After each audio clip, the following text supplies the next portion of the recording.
నువ్వు చెయ్యి అడ్డం అక్కలరా నాకు ఓటు చేసి గెలిపించిన ప్రజలందరికీ రుణపడి ఉంటాం. మీ ఇంట్లో ఒకనిగా నన్ను గుర్తించి నాకు ఓటు వేసినందుకు నిజంగా చాలా సంతోషంగా ఉంది. పల్లె ప్రశాంత్కు ఓటు వేసినందుకు ప్రతి ఒక్కరు సంతోషంగా ఉన్నారు. నిజంగా నాకు చాలా అంటే చాలా ఆనందంగా ఉంది.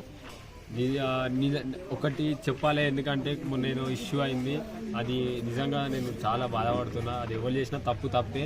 అది ఇట్లా మీరు ఎవరు చేసారో వాళ్ళని తీవ్రంగా ఖండించాలి. నాకు నిజంగా బాధ అనిపించింది, ఎందుకంటే ఎవరో చేసిన దానికి మా వాళ్ళు చేసారు, ఇది చేసారు అని నా మీదకి వచ్చి నేను పరారైనా.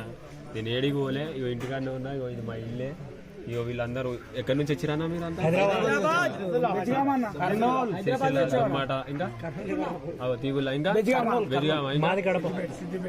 అన్న ఉక్కనా చూసినావు కదా, ఇన్ని ఊళ్ళ నుంచి వచ్చిర్రు.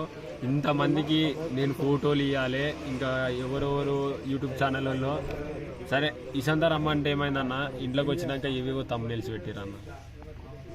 సరే నేను అందరికి ఇచ్చినప్పుడు సంబంధం లేని తమ్మునేల్సి పెట్టిరన్న. నేను ఇవ్వకపోతే ఆ తమ్మునేల్స్ ఎట్లా పెడతారన్న? నేను పరారు అయితే నన్ను ఎట్లా తీసుకుంటారన్న వీడియో? మీరే చెప్పు. నేను పరారు అయితే మీ దాంట్లో ఎట్లా కనిపించిందన్న వీడియోలలో? నాకు తెలియక అడుగుతా. అది కొంచెం మీరే ఆలోచించురి. నేను కొంచెం మిమ్మల్ని రిక్వెస్ట్ చేస్తున్నా, మీ మీడియా వాళ్ళని, మా యూట్యూబ్ వాళ్ళని, ప్రతి ఒక్కరిని రిక్వెస్ట్ చేస్తున్నా, కొంచెం మీరు ఆలోచించుర్రి. ఎవరైతే కొందరు తప్పుగా చేయాలనుకుంటారో వాళ్ళ మీద మీరు ఇట్లా కొంచెం మాట్లాడాలి. మీరున్నారని నేను ఆశిస్తున్నా. జనాలు అందరు చూస్తున్నారు. Thank you so much. జై జవాన్, జై కిసాన్.